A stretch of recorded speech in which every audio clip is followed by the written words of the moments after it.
그러면 이번에는 홍채에 대해서 알아보겠습니다. 홍채는 이제 외막에서 중층에 해당한다고 말씀을 드렸습니다. 중층,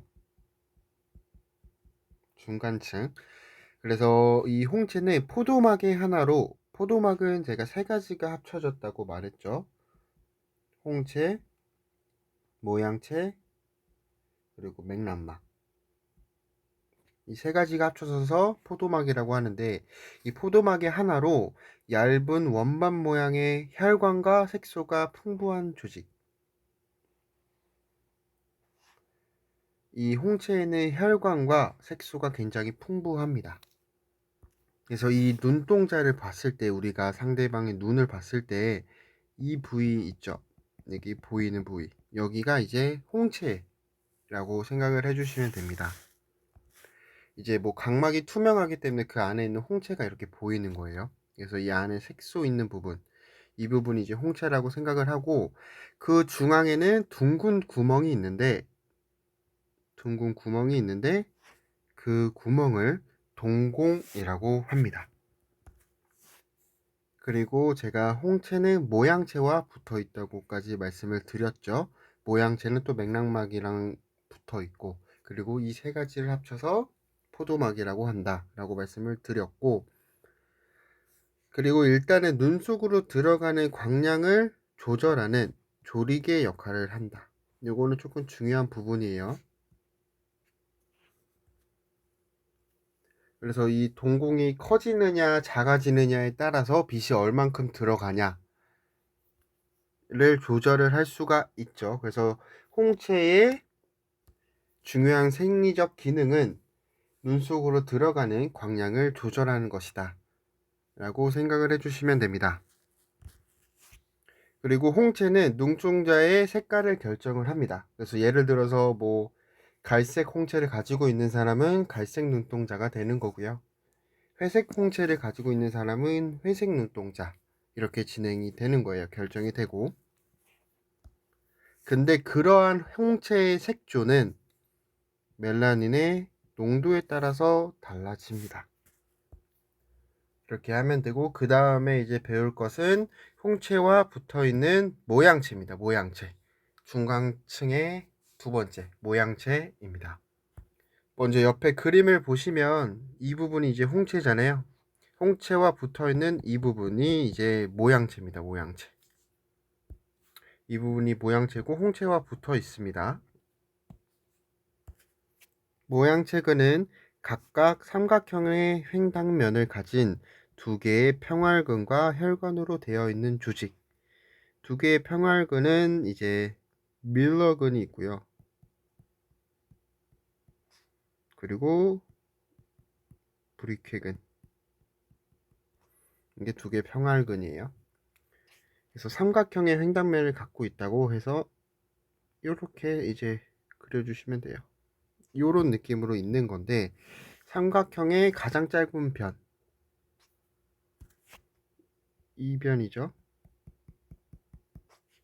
가장 짧은 변은 전면으로 향하고, 앞에 있는 각막과 공막의 이행부에 위치를 합니다. 그리고 그 짧은 변의 중앙에 홍채 군부가 시작이 되는 겁니다. 홍채가. 그래서 이 짧은 변 부분을 기준으로 봤을 때 이 공막과 각막의 이행부에서 이제 붙어 있고, 또 짧은 변의 중앙에는 홍채 군부가 시작이 됩니다. 여기서부터 홍채가 이렇게 생각을 해주시면 됩니다. 그리고 나머지 두 변, 이 부분과 이 부분은 각각 각막, 그러니까 공막 혹은 안구 내부에 연결되어 있다, 이렇게 생각을 해주시면 되고요. 그리고 후면의 정점은 거상현에서 맥락막과 연속됩니다. 그래서 두 개의 평활근은 뮬러근과 브리케근이 있는데, 이 뮬러근은 이제 눈꺼풀, 윗 눈꺼풀을 이렇게 들어 올리는 근육 중 하나예요. 그래서 뮬러라는 사람이 발견을 해서 뮬러근이라고 불리는 거고, 약간 눈을 뜨고 그거를 유지하는 데 굉장히 중요한 역할을 하는 근육입니다. 뮬러근은. 그리고 이 뷰케근은 공막과 거의 평행하게 되어 있어요. 그리고 모양체의 가장 중요한 역할은 여기가 좀 중요합니다. 수정체의 굴절력을 증감시켜서 물체의 상이 항상 망막에 맺어지도록 조정한다. 그래서 일단은 가장 기본적으로 알아야 될 상식은 이 물체의 상이 망막에 맺어야 선명하게 볼 수 있는 거예요. 그게 가장 기본적으로 알아야 되는데, 일단은 저희가 멀리 볼 때나 가까이 볼 때 이런 특수한 상황에 따라서 이제 물체의 상이 망막에 맺어지지 않는 경우가 있는데, 그럴 때는 수정체의 굴절력을 증감시켜서 물체의 상이 항상 망막에 맺어지도록 하는 게 모양체의 기능입니다. 그리고 가장 중요한 거죠. 그거는 조금 이따 수정체나 아니면은 이 눈의 생리적 기능을 배울 때 조금 자세히 배울 거예요. 그래서 모양체는 일단 기본적으로 수정체의 굴절력을 증감시켜서 물체의 상이 망막에 맺어지도록 하는 게 가장 큰 기능이다 라고 생각을 해주시면 되고요. 그리고 앙방수를 배출을 조정해서 이 앙방수의 배출을 조정을 하면서 이제 안압과 관계가 있는 겁니다. 그래서 안방수의 배출을 조정하고 각막과 수정체에 영양을 공급한다. 이게 이제 모양체의 특징입니다. 근데 제가 여기서 안방수의 배출을 조정해서 안압을 조절한다고 했는데, 그럼 이제 안방수가 어떤 건지에 대해서 한번 알아볼게요. 안방수가 어떤 건지. 안방수, 요거는 이제 안구의 구성 중에 내용입니다.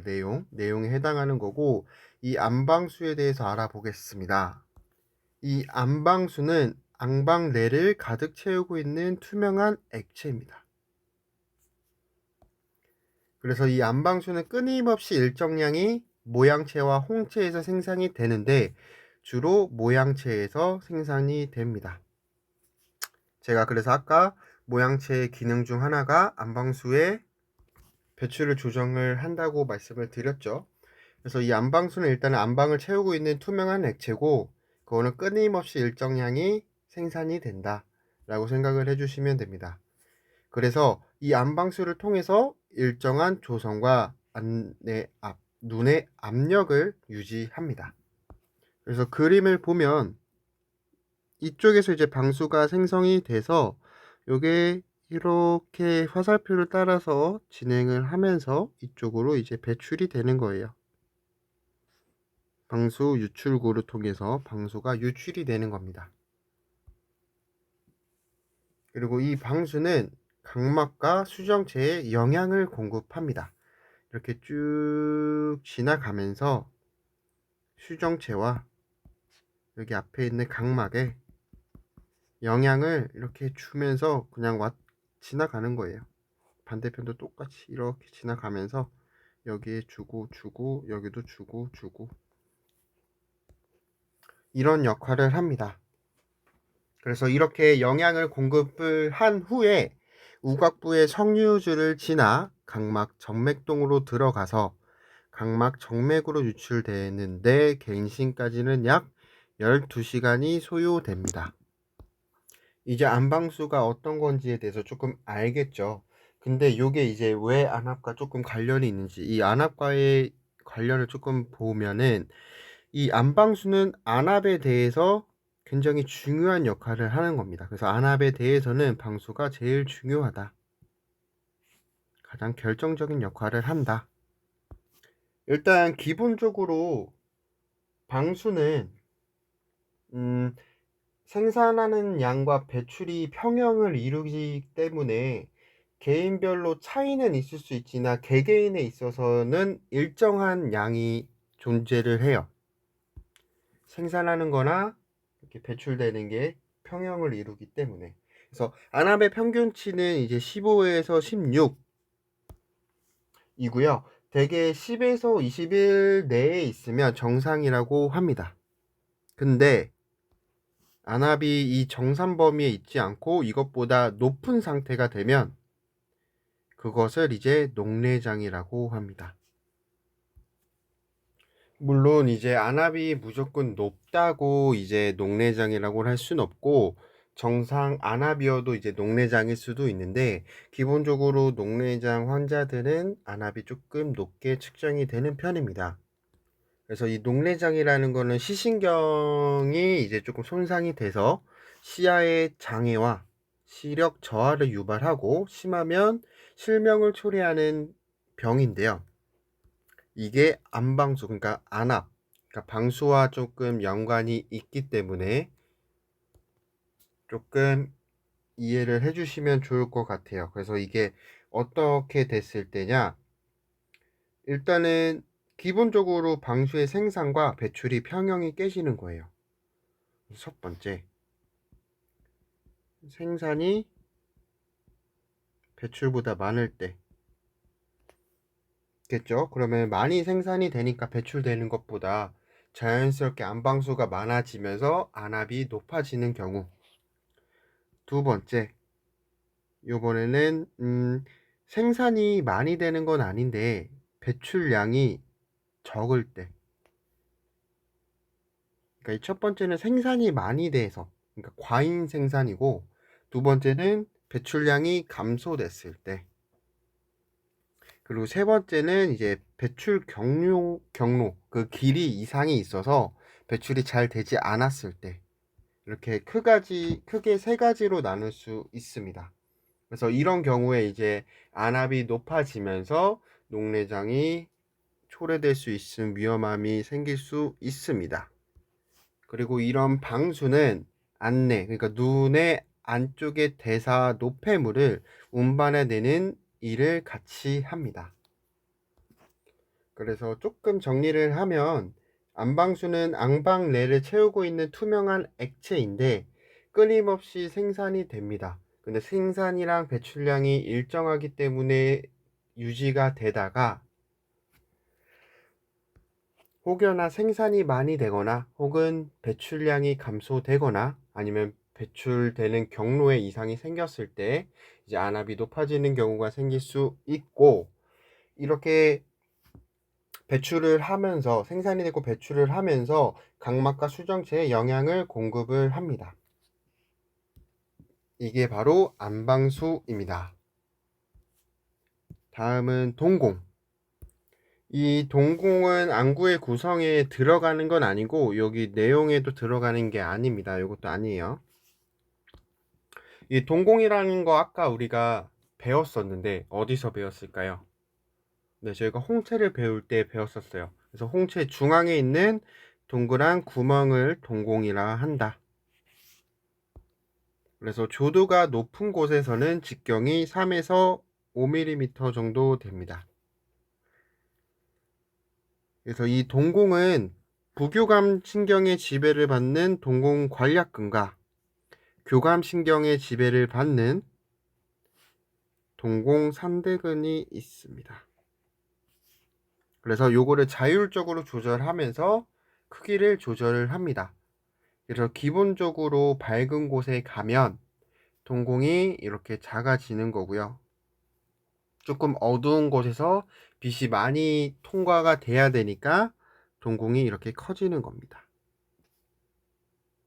그래서 이렇게 뭐 밝은 곳에서 어두운 곳으로 갔을 때, 이럴 때는 동공이 커져야 되기 때문에 동공 산대근을 사용을 해야 되니까 교감신경의 지배를 받는 거고, 그리고 반대로 어두운 곳에서 밝은 곳으로 나왔을 때 이제 동공이 작아질 때는 부교감 신경의 지배를 받는 동공 관략근을 사용을 합니다.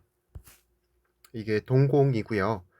대강반사로 축동하는 데는 1.5초, 완전하게 산동하는 데는 15분이 걸립니다. 이 축동이라는 것은 동공이 작아지는 거,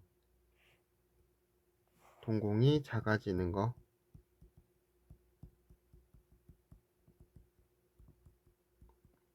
산동은 동공이 커지는 거. 그러면은 축동이 동공이 작아지는 거라고 했으니까 어떻게 되는 거겠어요? 어두운 곳에서 밝은 곳으로 나왔을 때를 말할까요? 아니면 밝은 곳에서 어두운 곳으로 갔을 때일까요?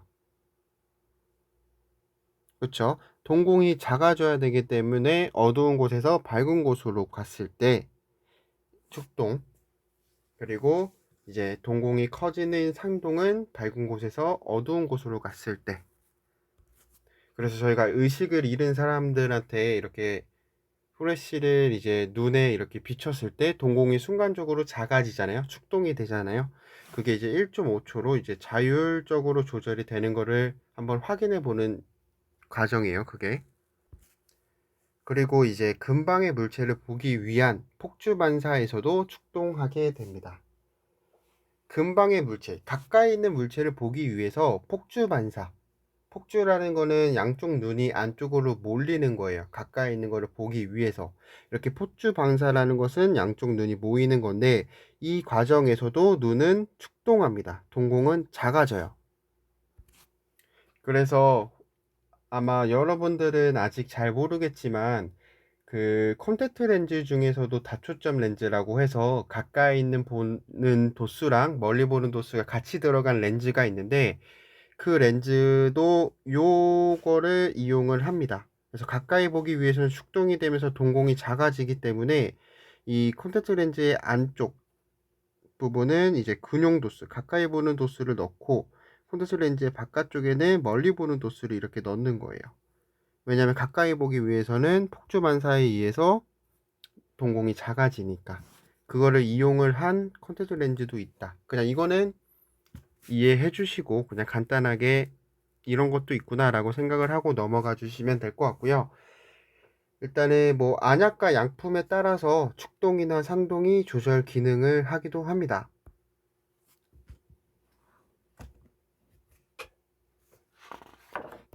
그래서 뭐 축동에 사용되는 거는 뭐 에제린 아니면 필로카르핀 뭐 이런 걸 사용하고요. 산동에는 아트로핀 아니면 아드레날린의 안약 뭐 이런 거를 조금 사용을 하는 편입니다. 근데 이런 약품을 하고 검사하는 거는 안경사가 하는 게 아니기 때문에 안과에서 하는 검사에 사용되는 용액이고 안약이고 약품이라고 생각을 해주시면 됩니다. 그 다음 배울 것은 수정체입니다. 수정체. 이 수정체도 조금 중요하고 많이 나오는 부분인데요. 한번 같이 배워볼게요. 일단 두께는 4mm, 그리고 직경은 9mm인 투명한 무혈관 무신경 조직입니다. 이 수정체도 투명한 거예요. 그리고 볼록 렌즈 형상의 투과체입니다. 저희가 아까 앞에서도 투과체를 하나 배웠었는데 뭐가 있었죠? 그죠, 각막이 있었죠. 각막이랑 같이 수정체도 투과체인데 이 수정체는 35%의 단백질과 65%의 수분으로 구성이 되어 있습니다. 이 수정체는 신생아 시절에는 거의 무색이고 투명한데 3, 4세, 그러니까 시간이 조금 지날수록 약간 황색으로 변합니다. 그래서 약간 노인이 되면 담갈색, 그러니까 옅은 갈색으로까지 변화해요. 이 수정체는. 그리고 이 수정체는 중앙은 단단하고 주변부는 굉장히 연합니다. 그래서 이 연한 부분을 피질이라 하고 단단한 부분을 핵이라고 합니다. 수정체 핵, 수정체 피질. 그래서 이 수정체는 크게 수정체 낭, 그리고 정면 3피, 피질, 핵 이렇게 구성되어 있는데 우리가 아까 방수가 이렇게 배출 경로를 따라가면서 각막과 수정체에 영양분을 공급한다 했잖아요. 그래서 이 수정체는 방수나 초자체에서 영향을 받습니다. 이렇게 조금 이해를 해주시면 되고, 이 수정체가 아까 제가 말씀을 드릴 때 수정체 낭, 전면 상피, 피질, 핵 이렇게 구성이 되어 있다 했잖아요. 그 중에 수정체 낭은 수분과 전해질로 투과시키는 반투과성 막을 말을 합니다. 그래서 이거를 보면 옆에 그림을 이 부분이 이제 족도부예요. 족도부. 그리고 여기가 전극부, 여기가 후낭. 이렇게 이해를 해주시면 되고, 이 앞에가 이제 전낭이겠죠. 앞부분. 이 정면 상피는 수정체의 정면에만 있으며 수정체 낭 바로 밑에 있는 단충으로 된 입방체의 모양의 세포입니다. 이 수정체의 섬유는 적도부에서 정면 상피가, 이 적도부에서 정면 상피가 전후방 방향으로 길어지면서 오래된 섬유 표면에서 점점 그게 겹쳐서 동심원의 여러 층을 만듭니다. 요거처럼. 그래서 중심부 섬유는 굉장히 단단해져서 핵이 되는 거고, 그 밖에는 유연한 섬유층은 피질이 되는 겁니다. 부드럽게. 그럼 적도부부터 나온 것들이 이렇게 점점점 쌓이는데, 그래서 가운데 좀 단단한 부분을 핵이 되는 거고, 그 끝에 있는 섬유층이 이제 피질이 되는 겁니다. 근데 이제 제가 태어났을 때 신생아는 수정체가 투명하다 했잖아요. 그러다가 시간이 점점점 지나면서 노인에는 황갈색, 그러니까 옅은 뭐 담갈색, 옅은 갈색으로 변한다고 말씀을 드렸는데, 그렇게 이제 수정체가 혼탁을 해지면 투광도가 감퇴됩니다. 그러니까 빛이 들어오는 게 조금 감퇴되어서 시력이 점차 감소되고 혼탁도가 심해지면 실명에 이릅니다. 그래서 점점 수정체가 혼탁이 될수록 시력이 점점점 감소하다가 이제 실명까지 이르게 되는데, 우리가 흔히 많이 들었던 이 백내장이라는 게 수정체가 혼탁된 상태를 말을 하는 거예요. 그래서 이 수정체가 굉장히 혼탁이 되어 있기 때문에 시력이 좋지 않게 나오는 거예요. 뭐 교정을 해도 안경 도수를 넣어도 좋은 도수가 나오지가 않는 거죠. 좋은 시력이 나오지가 않는 거예요. 그래서 이럴 때는 이제 인공 수정체를 삽입을 하던가 아니면은 그 수정체 내부에 있는 혼탁된 것들을 이제 빼내던가 이렇게 수술을 진행을 해서 이제 백내장 수술을 진행을 하죠. 그리고 이 수정체에서도 조금 중요한 부분이 바로 지금 배울 겁니다. 이 수정체는 시선의 이동에 따라서 굴절력을 바꿉니다. 요거가 이제 굴절력을 가지고 있는 게 아까 각막이 있었고 수정체가 있었잖아요.